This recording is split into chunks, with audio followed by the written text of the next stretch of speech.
J'espère que vous allez bien. J'espère que vous allez bien. De mon côté, ça va bien aussi. Vous avez vu cette semaine que j'ai eu un petit rhume, mais les choses se placent. Et puis, oui, un petit rhume qui a traversé, un petit virus du rhume qui a traversé la famille. Faites-vous-en pas, même s'il reste des petites séquelles, vous entendez peut-être ma voix un peu différemment. On a tous été pris le test pour être certain qu'on était correct et toute la famille était négatif, donc on est correct. Mais c'est une grâce de pouvoir être avec vous ce matin, de pouvoir à nouveau partager la parole de notre Dieu. J'aimerais vous inviter ce matin à tourner dans Luc au chapitre 6. On continue notre série dans l'Évangile de Luc. Et je ne sais pas pour vous, mais pour moi, c'est vraiment édifiant. Déjà, l'Évangile de Luc, je vous avais un peu partagé que c'est un évangile que j'aimais beaucoup. Mais plus on plonge dans les paroles de Jésus, plus on plonge dans cet évangile-là, il y a des choses avec lesquelles le Seigneur, même des choses qu'on connaît depuis longtemps, le Seigneur nous confronte, le Seigneur nous parle à nos cœurs. Et le Seigneur parle à mon cœur à travers cette série-là, à travers l'étude de sa parole. Puis j'espère que, à toi aussi, hein, Pierre, oui, c'est ça, un témoin ici. Puis je suis certain, je le sais, je vous entends souvent le dimanche après, puis pendant la semaine, vous me le dites, Alexandre, ton message. Je dis, ben, gloire à Dieu, parce que j'invente rien. Hein? Tout ce que je veux faire, c'est vous exposer ce que le Seigneur Jésus dit, vous aider à le comprendre, puis à l'appliquer pour vous. Puis c'est ça notre désir. On n'est pas à la hauteur du Seigneur Jésus pour inventer quoi que ce soit. Sa parole est parfaite, puis c'est tout ce qu'on veut faire, c'est vous l'exposer, puis vous l'expliquer pour qu'on puisse la saisir, puis grandir ensemble. Donc, Luc, chapitre 6, ce matin, on continue le sermon sur la montagne, et comme vous le savez, la semaine dernière, j'ai manqué un peu de temps, donc on va reprendre à partir du verset 27 et couvrir jusqu'au verset 49, jusqu'au verset 49 du voulant ce matin. Donc, Luc, chapitre 6, verset 27. La parole de Dieu dit, « Mais je vous dis à vous qui m'écoutez, aimez vos ennemis, faites du bien à ceux qui vous haïssent, bénissez ceux qui vous maudissent, priez pour ceux qui vous maltraitent. Si quelqu'un te frappe sur une joue, présente-lui aussi l'autre. Si quelqu'un prend ton manteau, ne l'empêche pas de prendre encore ta tunique. Donne à quiconque te demande, et ne réclame pas ton bien à celui qui s'en empare. Ce que vous voulez que les hommes fassent pour vous, faites-le de même pour eux. Si vous aimez ceux qui vous aiment, quel gré vous en saura-t-on? Les pécheurs aussi aiment ceux qui les aiment. Si vous faites du bien à ceux qui vous font du bien, quel gré vous en saura-t-on? Les pécheurs aussi agissent de même. Et si vous prêtez à ceux de qui vous espérez recevoir, quel gré vous en saura-t-on? Les pécheurs aussi prêtent aux pécheurs afin de recevoir la pareille. Mais aimez vos ennemis, faites du bien et prêtez sans rien espérer. Et votre récompense sera grande et vous serez fils du Très-Haut, car il est bon pour les ingrats et pour les méchants. Soyez donc miséricordieux comme votre Père est miséricordieux. Ne jugez point et vous ne serez point jugés. Ne condamnez point et vous ne serez point condamnés. Absolvez et vous serez absous. Donnez et vous sera donné. On versera dans votre sein une bonne mesure, serrée, secouée, qui déborde, car on vous mesurera avec la mesure dont vous vous serez servi. Il leur dit aussi cette parabole. Un aveugle peut-il conduire un aveugle? Ne tomberont-ils pas tous deux dans une fosse? Le disciple n'est pas plus que le maître, mais tout disciple accompli sera comme son maître. Pourquoi vois-tu la paille qui est dans l'œil de ton frère et n'aperçois-tu pas la poutre qui est dans ton œil? Ou comment peux-tu dire à ton frère, « Frère, laisse-moi ôter la paille qui est dans ton œil, toi qui ne vois pas la poutre qui est dans le tien? » Hypocrite, ôte premièrement la poutre de ton œil, et alors tu verras comment ôter la paille qui est dans l'œil de ton frère. Ce n'est pas un bon arbre qui porte du mauvais fruit, ni un mauvais arbre qui porte du bon fruit. Car chaque arbre se reconnaît à son fruit.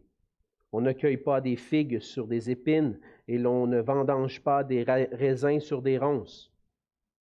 L'homme bon tire de bonnes choses du bon trésor de son cœur, et le méchant tire de mauvaises choses de son mauvais trésor, car c'est de l'abondance du cœur que la bouche parle.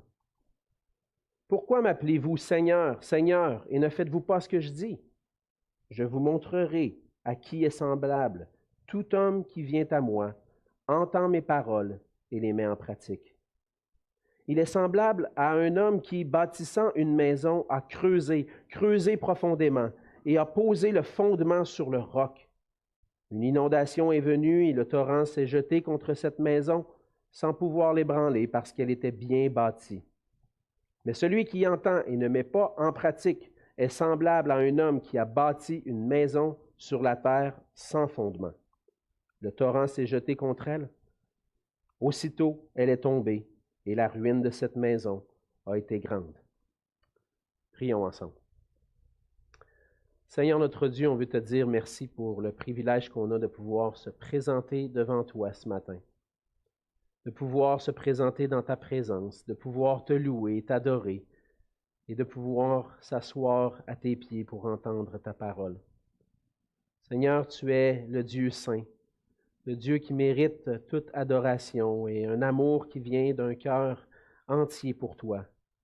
Et ce matin, on te prie, Seigneur, que tu puisses justement apaiser nos cœurs, nos pensées, que nos cœurs et nos pensées puissent être tournés vers toi. Seigneur, on veut t'apporter devant toi tous nos tracas et nos soucis pour que tu puisses en prendre soin, parce que tu prends soin de nous. On veut te les déposer à tes pieds et venir à toi avec un cœur ouvert, prêt à t'entendre, prêt à écouter ce que tu as à nous dire.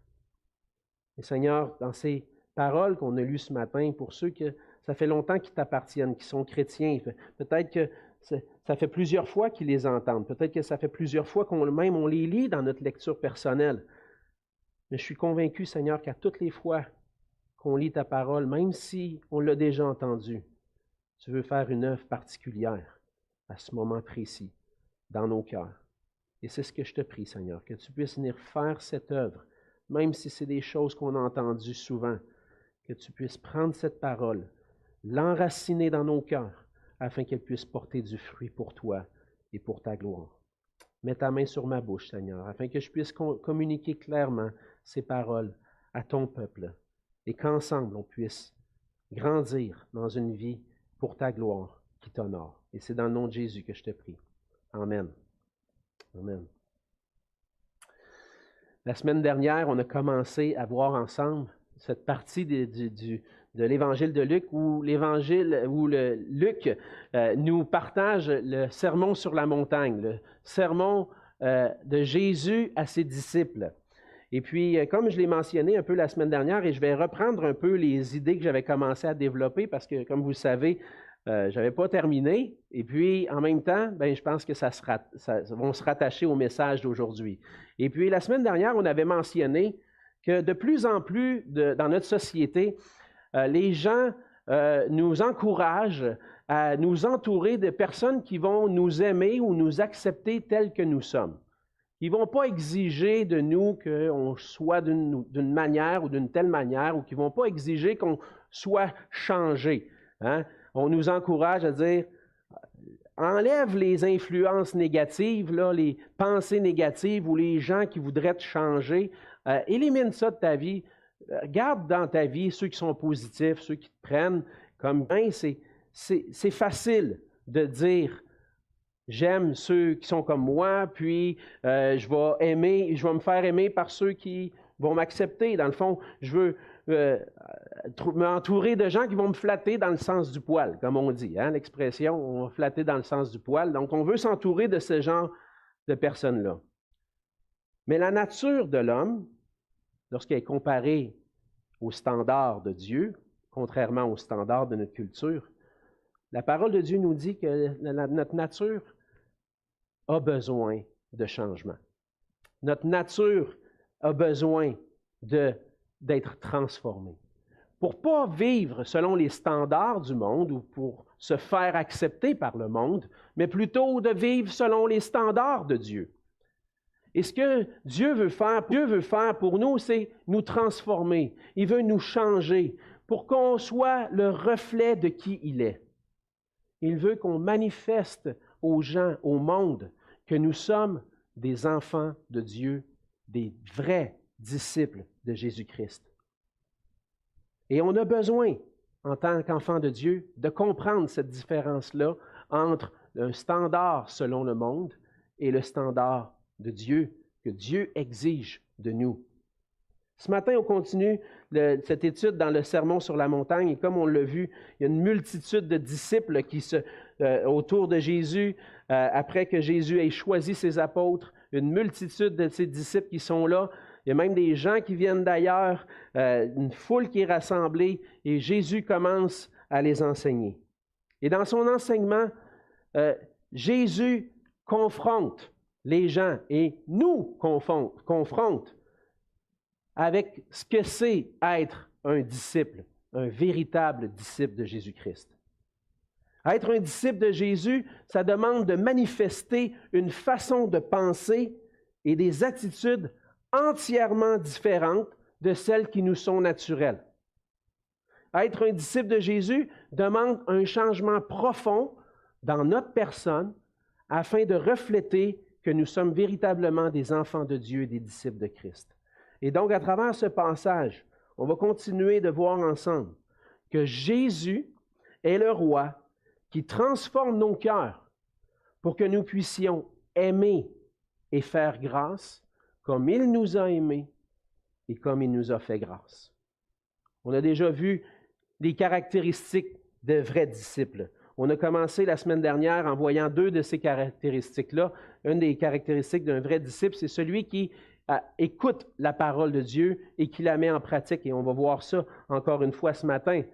Mais on a vu aussi que les vrais disciples sont ceux qui vont, comme on le voit dans les béatitudes, vivre dans l'humilité, reconnaître leur pauvreté spirituelle et leur besoin du Seigneur pour être transformés et pour vivre et pour accepter que vivre pour le nom de Jésus-Christ, ça va demander d'accepter les coups.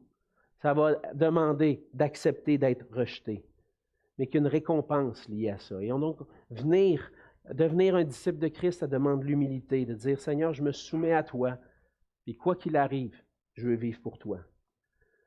Une troisième caractéristique, et on va en voir 3 nouvelles ce matin, c'est premièrement que les vrais disciples aiment comme Jésus nous a aimés. Et c'est ce qu'on voit dans les versets 27 à 36, où Jésus va déjà commencer avec son commandement qu'il nous donne au verset 27. Il dit, « Je vous dis à vous qui m'écoutez, aimez vos ennemis, faites du bien à ceux qui vous haïssent, bénissez ceux qui vous maudissent, priez pour ceux qui vous maltraitent. » Les vrais disciples aiment leurs ennemis.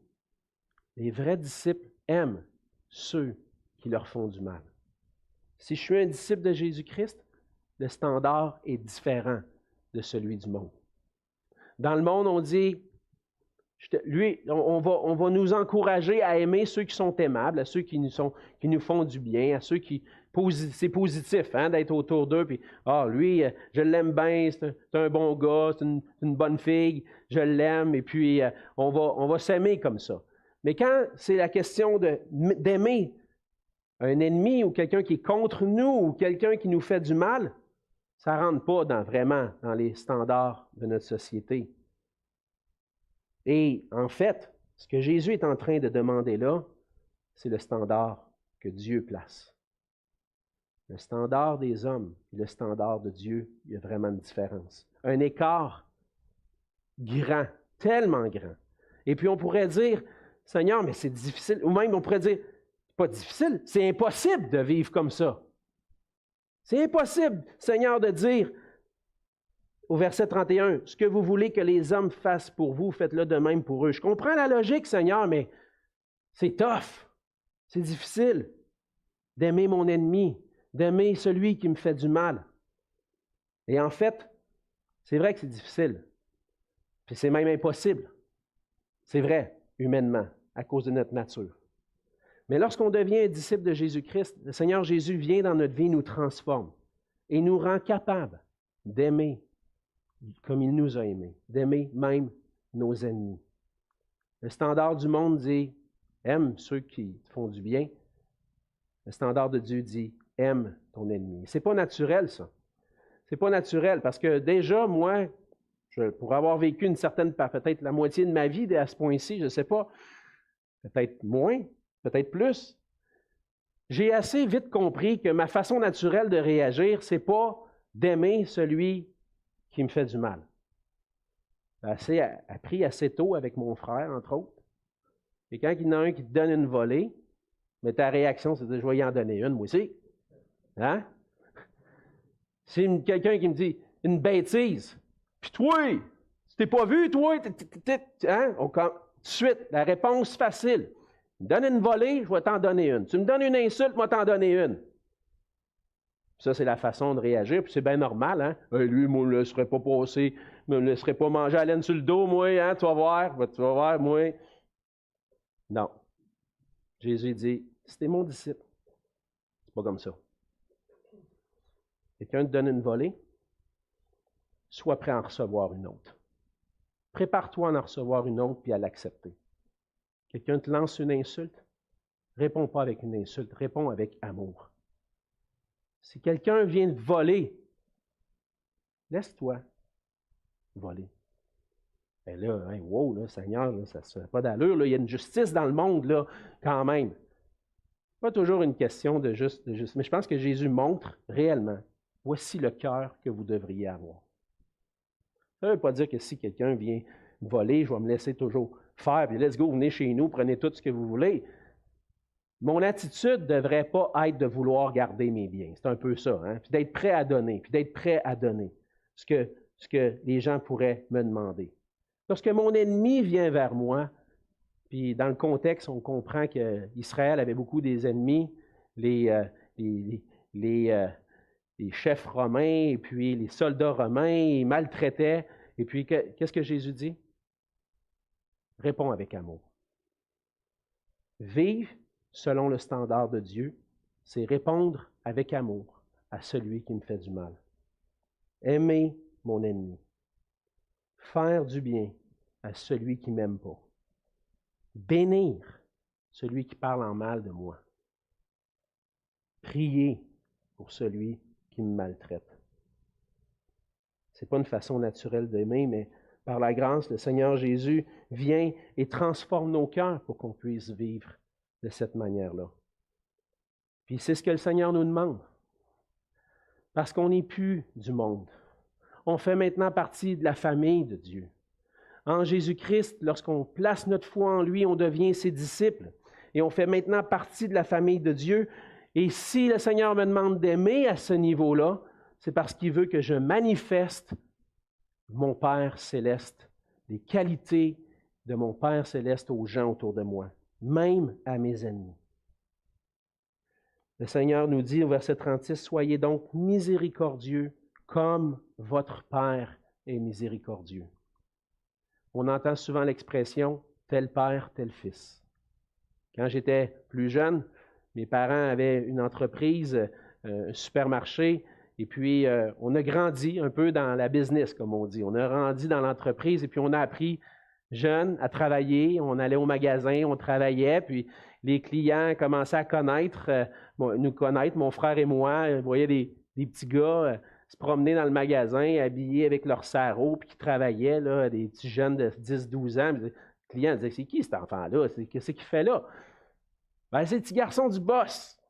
C'est le petit garçon du propriétaire. Et puis, avec le temps, on entendait dire, « Hey, hein, tu es encore ici le matin, toi, tu travailles avec tel père, tel fils. » Hein, le père est épicier, il est en train de faire des épiciers avec. Bon, ça n'a pas fonctionné avec moi, ça marchait avec mon frère. Moi, j'ai pris un autre chemin. Disons que mon père m'avait initié un peu à l'informatique. J'ai pris ça, puis à un moment donné, mon Père céleste m'a appelé à d'autres choses. Donc, ensemble, on est là ensemble pour refléter qui est notre Père, dans le fond. C'est ça.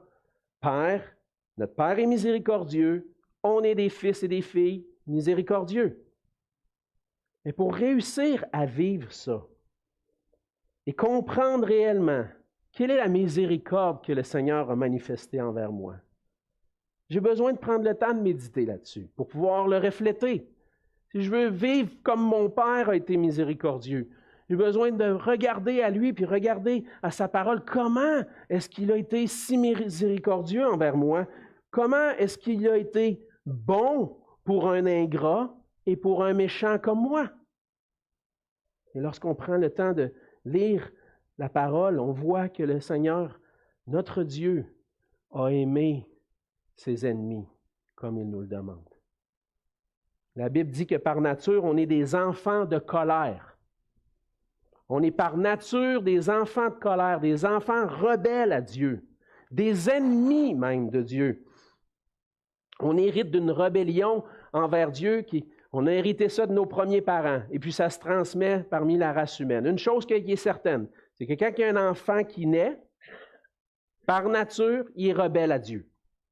Et puis, comme je l'ai mentionné, ça ne prend pas trop de temps de voir que sa rébellion envers Dieu. Ouais, mais là, il n'est pas conscient que Dieu est là. Non, mais il montre dans sa relation avec les autres. Il n'aime pas son prochain comme lui-même. Puis éventuellement, lorsqu'il va avoir conscience de peut-être que Dieu est là, Dieu est présent, il n'y aura pas un amour profond pour Dieu, aimer Dieu de tout son cœur. Les 10 commandements se résument à ça. Je dois aimer Dieu de tout mon cœur, je dois aimer mon prochain comme moi-même. Par nature, je ne vois pas ça dans ma vie. Puis je ne vois pas ça dans aucun être humain, sinon le Seigneur Jésus lui-même. Et notre vie démontre assez rapidement que ce n'est pas l'amour pour Dieu ni pour notre prochain qui est naturel pour nous, puis démontre assez rapidement qu'on est rebelle à Dieu. Mais Dieu a manifesté sa miséricorde envers des enfants de colère. Dieu a manifesté sa miséricorde envers ceux qui étaient ses ennemis. Et on voit ça, entre autres, l'apôtre Paul le souligne très bien dans Romains au chapitre 5, les versets 8 à 10. Il dit, « Mais Dieu prouve son amour envers nous, en ce que lorsque nous étions encore des pécheurs, Christ est mort pour nous. À plus forte raison, donc, maintenant que nous sommes justifiés par son sang, serons-nous sauvés par lui de la colère. Car si lorsque nous étions ennemis, nous avons été réconciliés avec Dieu par la mort de son Fils, à plus forte raison, étant réconciliés, serons-nous sauvés par sa vie. » Voilà l'amour de Dieu. Alors que j'étais un pécheur rebelle, son ennemi, qui se foutait complètement de lui, le Seigneur dit, « Je vais l'aimer. Je vais les aimer, mes ennemis. Je vais envoyer mon Fils venir mourir sur une croix, venir prendre sur lui toute cette colère, tout ce péché, toute cette rébellion sur lui, les conséquences de cette rébellion, et je vais le punir à leur place. Je vais manifester ma miséricorde envers ceux qui étaient mes ennemis. Et par amour pour nous, par amour, Christ est mort pour les ennemis, pour ses ennemis, les ennemis de son Père. Et la plus grande marque d'amour qui a jamais été manifestée, c'est celle du juge qui prend la place du condamné. Il manifeste son amour en prenant sur lui la punition qu'on méritait. Et par cet amour-là, on peut maintenant recevoir la réconciliation. Donc Dieu vient franchir le gap qui nous séparait de lui, cet espace qui nous séparait, et puis il vient pour nous réconcilier avec lui. C'est ça la miséricorde de notre Dieu.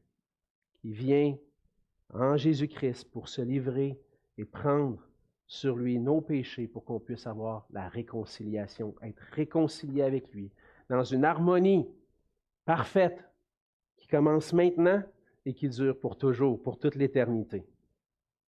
Donc, ça, c'est la miséricorde de notre Dieu. Et c'est comme ça qu'on doit aimer. Ça, c'est le premier élément. Si on veut manifester qu'on est vraiment un disciple de Jésus-Christ, on doit aimer comme Christ nous a aimés. Le deuxième qu'on voit dans les versets 37 à 45, c'est que les vrais disciples ne jugent pas pour condamner, mais cherchent à faire grâce comme il a fait grâce. Qu'est-ce qu'on doit faire pour manifester cette grâce qu'on a reçue en Jésus-Christ? Comment est-ce qu'on manifeste cette grâce-là? Premièrement, on cherche à ne pas juger dans le but de condamner. Et on voit ça dans les versets 37 et 38 où Jésus va faire deux parallèles avec deux éléments chacun. Le premier, c'est « Ne jugez point et vous ne serez point jugés. Ensuite de ça, il dit, ne condamnez point et vous ne serez point condamnés. Ça, c'est première paire de parallèles. L'autre parallèle, c'est absolvez et vous serez absous. Donnez et vous sera donné. Donc, ne jugez pas dans le but de condamner, ne condamnez pas, mais plutôt absolvez, donnez, faites grâce. Le jugement dont il est question ici, c'est important de le clarifier parce que souvent, les gens vont peut-être utiliser un peu à la légère sans vraiment comprendre réellement le sens ici, puis ils vont dire, on n'a pas le droit de juger. Le Seigneur nous demande de ne pas juger. Est-ce que ça veut dire qu'il n'y a aucun jugement possible? Je ne pense pas.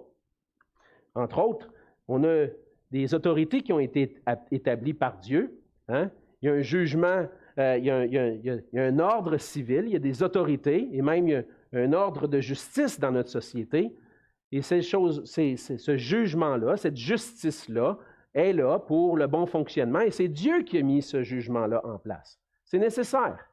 S'il y a un crime qui a été commis, c'est nécessaire d'avoir une justice dans le but d'avoir une société dans laquelle on peut vivre. Même, on le voit que Dieu lui-même a établi cette justice-là. Il y a aussi une forme de justice à l'intérieur de l'Église. Le Seigneur nous montre dans Matthieu 18 que c'est important lorsqu'un frère pêche et se détourne du Seigneur ou est en train de commettre des actions qui sont contre le Seigneur, d'aller puis de le reprendre dans le but de le gagner. Donc, il n'y a rien de mal à porter un jugement, même que Jésus va le faire. Il va le dire au verset 43, on est capable de juger qu'un bon arbre devrait porter du bon fruit. Un mauvais arbre ne porte pas de bons fruits. Donc, déjà là, Jésus juge. OK, on va juger l'arbre à ses fruits, en quelque sorte. Le point ici, c'est vraiment cette idée-là de chercher à juger dans le but de condamner, pas dans le but de faire grâce. De juger dans le but de condamner. Et je pense que le Seigneur fait un peu allusion, pas juste un peu, je pense qu'il fait allusion à l'attitude des pharisiens et des chefs religieux de son époque. On l'a vu un peu précédemment dans l'Évangile de Luc, lorsque Jésus entre dans la synagogue un jour de sabbat, ça l'arrive à quelques reprises pendant son ministère, les pharisiens, les scribes sont là puis ils l'observent. On va essayer de le prendre en défaut. Et on va juger sa façon d'agir. Et ça, c'est quoi? Dans le but de le condamner, dans le but de l'éliminer puis de s'en débarrasser. Et je pense que c'est ça le point ici. Quelle attitude as-tu dans ton cœur lorsque tu juges? Est-ce que c'est dans le but de condamner? Est-ce que c'est dans le but de montrer que toi, tu es juste, puis les autres ne sont pas bons, les autres ne sont pas justes. Moi, je suis juste, je marche avec le Seigneur, j'obéis à sa loi, puis regarde les autres. Est-ce que c'est un jugement qui est dans le but de démontrer que toi, tu es un juste, et de t'auto-justifier en quelque sorte, ou est-ce que c'est des fois le bon jugement dans le but de gagner? Et le Seigneur est en train de mettre ces deux éléments-là en contraste ici. Le disciple de Jésus, en fait, ne devrait pas être en train de chercher à juger dans le but de condamner, mais chercher plutôt à faire grâce. Et le Seigneur emploie deux mots pour parler de la grâce. Il dit de absoudre et puis de donner. Et l'idée d'absoudre ici, c'est vraiment l'idée d'accorder, ce qu'on pourrait dire, d'accorder l'amnistie. L'amnistie, c'est quoi? C'est lorsque quelqu'un mérite d'être condamné. Quelqu'un a fait quelque chose de mal. On ne nie pas qu'il y a le mal qui a été commis. Il y a un mal qui a été commis, mais on ne va pas appliquer la condamnation qui est méritée. Par exemple, quelqu'un peut se rentrer dans un magasin, fracasser la vitre, voler le magasin, puis à la fin, le propriétaire décide de ne pas porter plainte, d'absoudre. La faute a été commise, mais il ne poursuivra pas la personne en justice dans le but qu'il y ait une condamnation. Et ça, c'est le point ici. C'est l'idée de pardonner. On ne nie pas qu'il y a eu une faute, mais on pardonne cette faute-là. On ne cherche pas que la personne vive une condamnation. Donc, on ne nie pas que la personne a mal agi, mais on veut lui faire grâce. Absolvez, vous serez absous. Et on voit que Jésus va le définir un peu plus. Donnez et vous sera donné. Donnez la grâce. C'est ça un disciple de Jésus-Christ. Ce n'est pas quelqu'un qui est prêt à condamner puis prêt à juger, c'est quelqu'un qui est prêt à faire grâce. Ça, c'est ce qui caractérise réellement un disciple de Jésus-Christ. Quelqu'un qui veut faire grâce. Et puis, le Seigneur dit que la récompense va être grande si on écoute sa parole puis si on fait grâce. Il dit, donnez et il vous sera donné. On versera dans votre sein une bonne mesure, serrée, secouée, qui déborde. Car on vous mesurera avec la mesure dont vous vous serez servi. Quelle sorte de mesure est-ce que tu veux que le Seigneur emploie pour toi? Veux-tu que ce soit une mesure rigide, qui punit à toutes les fois qu'il y a un manquement? Il y a ça, condamné. C'est ça que tu veux que le Seigneur utilise pour toi? Non. On veut que le Seigneur nous fasse grâce. On veut que le Seigneur dise, Seigneur, peux-tu oublier tous les péchés que j'ai faits? Je ne veux pas goûter à la mesure de ta justice. Donne-moi plutôt une grâce, ta grâce. Une grâce surabondante parce que mes péchés ont abondé. Donne-moi une grâce surabondante. C'est ça qu'on veut. C'est ça que le Seigneur a fait pour nous. C'est ça que le Seigneur demande, qu'on puisse vivre et qu'on puisse manifester aux gens autour de nous. Manifeste une grâce surabondante envers ton prochain. Dans le texte, on voit vraiment cette idée-là d'une bonne mesure. Et dans un sens, lorsque c'est vraiment la mesure de grâce, on veut qu'elle soit vraiment remplie. Et lorsque les gens allaient dans les marchés, ils disaient, on mettra dans votre sein une bonne mesure. Les gens arrivaient avec leurs vêtements, leurs robes, ils repliaient leurs robes et puis achetaient la nourriture. Et puis lorsqu'on la remplissait, on voulait qu'il n'aille le plus possible pour en ramener le plus possible à la maison. Et donc, qu'est-ce qu'on faisait? On secouait le grain, on s'assurait qu'on compactait, qu'on pouvait en mettre le plus possible. Un peu comme quand je prépare mon café le matin avec mon Keycup, des Keycups réutilisables. Avec la petite machine Keurig, on peut prendre le filtre puis mettre notre café. Mais si je veux qu'il soit un peu plus fort, qu'est-ce que j'ai besoin? Je vais le tasser, hein? Je vais le compacter, puis des fois, même quand on fait l'espresso, on l'écrase pour qu'il y ait du goût. Hein? Et puis là, on veut en mettre le plus possible. Bien, c'est ça la grâce que tu dois manifester envers ton frère. Mets-en! Compacte-le, donne-en le plus possible, parce que c'est ça qui caractérise un enfant de Dieu. Quelqu'un qui donne la grâce comme il l'a reçue.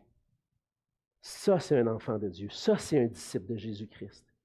Jésus désire qu'on donne la grâce comme il nous a donné sa grâce. On était tous coupables d'avoir péché contre le Seigneur, mais il a enlevé cette punition-là. Et lorsque Jésus est venu dans le monde, Jean 3, 17, il est venu pour nous sauver, non pour nous juger. Dieu, en effet, n'a pas envoyé son Fils dans le monde pour qu'il juge le monde, mais pour que le monde soit sauvé par lui. Donc, le Seigneur nous évite le châtiment, il nous évite la condamnation. On la méritait, mais il nous a absous. Il nous a donné sa grâce, cette grâce surabondante. C'est ça, la miséricorde. La miséricorde de notre Père, c'est de donner grâce comme Jésus a accordé sa grâce. Jésus va mentionner une parabole, une courte parabole dans les versets 39 et 40, en fait deux paraboles, et il va vraiment montrer ce contraste-là entre qu'est-ce que c'est de vivre selon les chefs religieux de l'époque et vivre selon le Seigneur Jésus. Vivre selon les religieux de l'époque, c'est, dans un sens, être celui qui juge pour condamner, et puis il va un peu les illustrer à travers cette idée-là d'un aveugle. Donc, il dit, un aveugle peut-il conduire un aveugle? Est-ce qu'il ne va pas arriver que les deux vont tomber dans le même trou? Ils ne verront pas. Tu veux-tu suivre un aveugle? Tu veux-tu tomber dans le même trou? Parce qu'en réalité, un disciple n'est pas plus grand que son maître. Un disciple va reproduire la même chose que son maître. Et donc, la question qui est là présentement devant nous, c'est qui es-tu en train de suivre? Es-tu en train de suivre quelqu'un qui va te conduire vers la perdition ou quelqu'un qui va te conduire vers la vie, la récompense? Et donc, si on veut être des disciples de Jésus, on va suivre le Seigneur Jésus. Et donc, ça, cette idée-là va être reprise un peu plus loin dans les versets 43 à 45, mais le Seigneur revient avec cette idée de jugement. Dans les premières sections, on a vu qu'on ne veut pas juger dans le but de condamner. Maintenant, le Seigneur va un petit peu plus loin. Non seulement tu ne devrais pas chercher à juger dans le but de condamner, mais avant de juger, tu devrais juger toi-même. Les versets 41 à 42, la parabole de la paille dans l'œil du prochain avec une poutre dans ton œil, adresse cette idée-là. Adresse l'idée que tu devrais, premièrement, être en train de regarder ta propre vie. Cette semaine, j'ai déplacé un bout de bois à la maison, et puis en le prenant, je me suis rentré une écharpe dans le doigt. Et puis là, j'essayais de l'enlever avec mes ongles, puis ça ne fonctionnait pas. Puis là, j'ai essayé de trouver dans la pharmacie une petite pince, puis il y avait une petite pince avec une loupe, puis là, il fallait que je me place bien comme il faut avec mes 2 yeux pour réussir à enlever le petit brin de bois qui était dans mon doigt. Ça prenait toute mon attention, toute ma capacité visuelle pour réussir à enlever ça. J'aurais jamais été capable d'enlever ça si j'avais eu une bûche de bois direct en avant de moi. Tu sais, je mets une bûche là, puis je mets mon doigt après. C'est impossible. Je vais y aller à l'aveugle. Je ne serais pas capable. Mais le Seigneur est en train de dire, avant de pouvoir enlever puis essayer de corriger les petits bobos dans la vie de ton prochain, regarde donc le gros problème que tu as. Commence par corriger tes propres problèmes. Après ça, peut-être tu vas être capable d'adresser ce qui est dans la vie de ton frère. Et encore une fois, ce n'est pas le but, ce n'est pas de dire « je ne peux jamais essayer d'encourager mon frère ». C'est l'attitude. Est-ce que je suis tout le temps en train de voir les petits bobos dans la vie des autres? Puis moi, là, regarde, le bobo, là, tout le monde le voit, puis c'est clair. Mais il arrive souvent dans l'Église que le bobo, dans la vie des autres, on le voit bien. Puis des fois, on va vers l'autre, puis « Hey, j'ai vu ça. » Et puis on n'a pas pris le temps de se regarder. Et souvent, ça arrive dans les conflits. Lorsqu'il y a un conflit, je le dis à mes enfants, puis je le vis moi-même des fois dans les conflits que je peux vivre. Quand il y a un conflit, là, il y a toujours un tort d'un côté comme de l'autre. S'il y a un conflit, une chicane, là, il y a quelque chose, il y a quelqu'un qui essaie de tirer la couverte de son bord. OK? Allez lire Jacques, les premiers versets de Jacques, chapitre 4. Vous allez voir pourquoi il y a des querelles, pourquoi il y a des chicanes parmi vous. Bien, parce que vous agissez selon vos passions. Vous désirez, puis vous ne possédez pas. Fait que chacun tire la couverte de son bord. Mais lorsqu'il y a un conflit, je dois admettre que je suis en train peut-être de tirer la couverte de mon bord. Puis si je veux régler un conflit avec un frère, une sœur, il faut premièrement que j'admette mon propre tort. Et puis avant de pouvoir l'adresser, ce qu'il y a dans la vie de mon frère qui m'a peut-être offensé, je dois m'assurer que moi, je demande pardon pour ce que je l'aurais offensé. Et donc, c'est un peu l'idée ici, bien, c'est l'idée ici, c'est de dire, cherche pas à juger l'autre, cherche à juger toi-même en premier. Assure-toi que tes problèmes sont réglés. Mais comme je l'ai dit, ça va arriver des fois, on a des choses qu'on a besoin de parler à notre frère, de reprendre sur certaines choses. La prochaine fois, on peut réfléchir avant d'aller parler à quelqu'un. Premièrement, cherche à voir ton propre problème. Puis si tu as de la difficulté à dire, je ne vois pas où j'ai manqué, je ne vois pas, va voir quelqu'un en qui tu peux avoir confiance, qui te connaît bien, et demande-y, penses-tu que j'ai quelque chose à me reprocher? Ça prend l'humilité pour faire ça.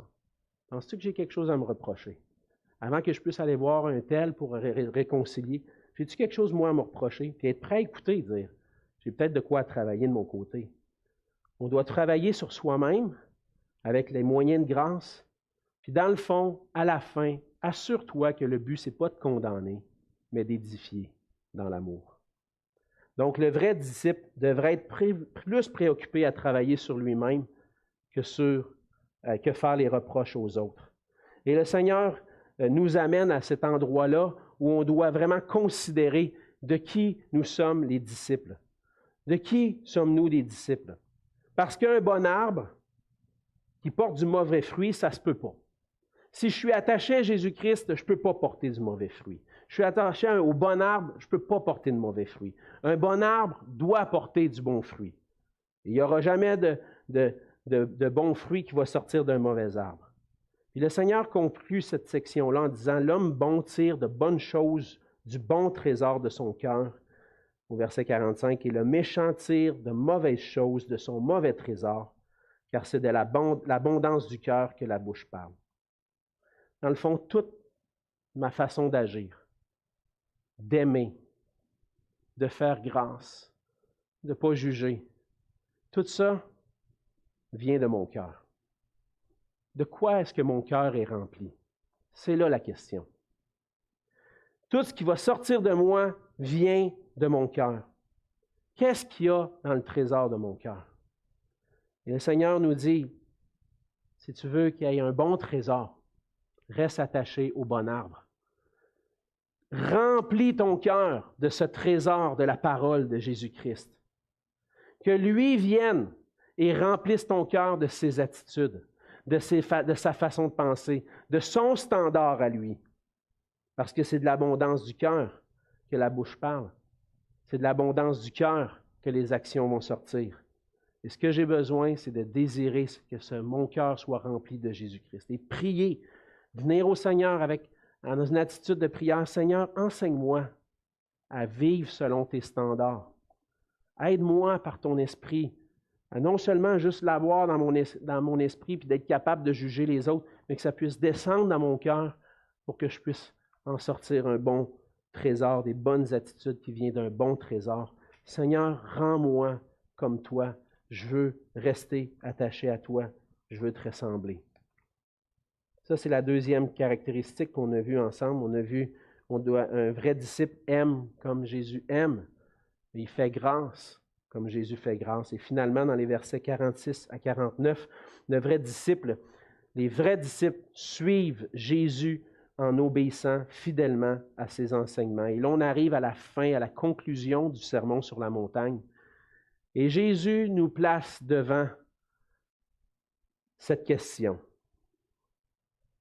Qui es-tu en train de servir? Si tu me dis, Seigneur, Seigneur, mais pourquoi tu n'es pas en train de faire ce que je te demande? Si tu dis Seigneur, Seigneur, puis tu ne fais pas ce que je te demande, tu n'es pas un vrai disciple. Celui qui dit Seigneur, qui me reconnaît comme le maître, le souverain, celui à qui il va produire l'obéissance à ma parole. Il va aimer ses ennemis. Il va aimer comme j'aime. Il va faire grâce comme je fais grâce. Et la question pour vous, êtes-vous en train d'obéir, de suivre réellement le Seigneur Jésus? On peut venir au Seigneur puis dire, on reconnaît que le Seigneur est notre Sauveur, qui a payé pour nos péchés à la croix, puis qu'on peut recevoir le pardon, la vie éternelle, placer notre foi en Jésus. Jésus, il sauve, il va nous sauver. Il m'aime, je place ma foi en lui, il me sauve. Mais est-ce que Jésus demeure seulement un sauveur pour toi? Ou est-ce qu'il est réellement ton Seigneur? Jésus comme sauveur, puis Jésus comme Seigneur, ça ne marche pas séparément. Ça va ensemble. Si Jésus est ton sauveur, il est aussi ton Seigneur. Tu dois marcher. Il ne s'agit pas simplement de recevoir le salut. Il va dire comme mon frère Pierre, qui appelle ça Bel Air direct. Hein, j'ai mon ticket pour aller au ciel. Si jamais j'ai mon assurance, si jamais il arrive de quoi, ben je vais aller au ciel. Non, ça demande l'obéissance. Il y a des implications dans ma vie. Et on démontre qu'on est des disciples de Jésus lorsqu'on fonde notre vie sur l'obéissance à sa parole. Et c'est ce que la parabole des deux maisons présente. Présente et dit, voici un homme, à quoi est semblable un homme qui vient à moi, puis qui entend mes paroles, puis qui les met en pratique. Il ne fait pas juste les écouter, il les met en pratique. Il est comme un homme qui creuse, qui va loin, loin dans le fond de la terre pour fonder la maison sur du roc. L'année passée, j'ai eu besoin d'avoir, je l'ai peut-être raconté, en tout cas, si jamais je me répète, supportez-moi s'il vous plaît, mais ça m'arrive des fois d'avoir une illustration qui me vient en tête, mais l'an dernier, j'ai eu des rénovations à faire sur ma maison parce que le sol ici, sur la rive sud, c'est un sol argileux. Hein? Quand c'est des sécheresses l'été, l'argile se compacte et qu'est-ce que ça fait? Ça fait que les maisons bougent un peu et la mienne a commencé à fesser par le milieu. Et puis il y a des grandes compagnies qui font beaucoup d'argent et qui viennent puis qui peuvent t'installer des pieux en acier autour de ta maison pour descendre le pieu jusqu'au roc. Pour que la maison, lorsqu'il y a des sécheresses, l'eau, ça bouge, la maison arrête de bouger puis elle est fondée sur le roc. Mais ce que Jésus dit, c'est creuse. Creuse. Viens te fonder dans mon roc, dans l'obéissance à ma parole. Puis lorsque la tempête va venir, la sécheresse va venir, ta maison ne va pas faire ça puis craquer de partout parce que la maison bouge. La maison va rester solide. Et les tempêtes peuvent venir. Et la tempête, ici, je pense que c'est la persécution. Les ennemis qui viennent, qui nous haïssent en tant que chrétiens, qui vont nous rejeter parce qu'on a donné notre allégeance au Seigneur Jésus. Il va venir des tempêtes comme ça. On ne sait pas. On vit dans un monde quand même en paix, mais qu'est-ce que l'avenir nous réserve? Est-ce qu'on est prêt à faire face aux persécutions comme chrétiens? Est-ce qu'on est prêt à faire face aux tempêtes en étant fondé dans l'obéissance au Seigneur Jésus, affermi dans notre foi, une foi fondée en lui, fondée dans l'obéissance à sa parole? Jésus est notre Seigneur, il est notre rocher, et on démontre qu'on est fondé sur lui en obéissant à sa parole. Le contraire est aussi vrai. Si je ne suis pas en train d'obéir à sa parole, je démontre que je ne suis pas vraiment son disciple. Et c'est ce que Jésus veut nous montrer à travers le sermon sur la montagne. Es-tu mon disciple? Le disciple de Jésus aime comme Jésus aime. Il aime ses ennemis. Le disciple de Jésus fait grâce. Si tu as reçu Jésus comme ton sauveur, fais de lui ton Seigneur. Vis selon ses standards. Et tu vas dire, Seigneur, c'est impossible. Mais lui est capable d'opérer cette transformation dans nos cœurs pour nous amener à vivre selon ses standards, pour démontrer que nous sommes réellement des enfants de Dieu. C'est difficile, mais il est notre sauveur, pas seulement pour nous amener au ciel, notre sauveur de notre état naturel, capable de nous transformer pour vivre pour sa gloire. Et donc, on a besoin de revenir à lui, de trouver en lui notre salut, la réconciliation avec Dieu, mais trouver en lui notre salut en termes de sanctification pour être changé. Donc, on a besoin, frères et sœurs, même si on a entendu souvent ces paroles-là, de les imprégner dans notre cœur, afin qu'elles puissent s'enraciner, venir au Seigneur Jésus, dire, Seigneur, transforme-moi, aide-moi à démontrer que tu es mon Seigneur et que je suis ton disciple. On va prier ensemble. Seigneur notre Dieu, c'est cette prière qu'on veut faire ce matin. Ta parole, Seigneur, est parfaite et on voit que tu es le Sauveur, le Dieu parfait. Seigneur, tu es absolument parfait. Il n'y a aucun défaut en toi. Tu es pleinement bon, aucun mal en toi. Ta vérité est parfaite, aucun mensonge en toi. Et Seigneur, tu nous demandes de vivre à cette hauteur-là. Je ne sais pas, Seigneur, mais c'est impossible, humainement parlant. Je ne pourrais pas savoir comment vivre à cette hauteur-là si toi, tu n'étais pas venu pour me sauver. Si toi, tu ne me donnais pas tous les outils dont j'ai besoin pour refléter au monde que je suis vraiment un enfant de Dieu, un disciple de Christ. Alors, Seigneur, viens à notre secours. Viens au secours de nos cœurs qui sont souvent centrés sur nous-mêmes afin qu'ils puissent être centrés sur toi et qu'on puisse vivre selon tes standards à toi. Transforme nos pensées, transforme nos cœurs. On s'en remet pleinement à toi, dans le nom de Jésus. Amen.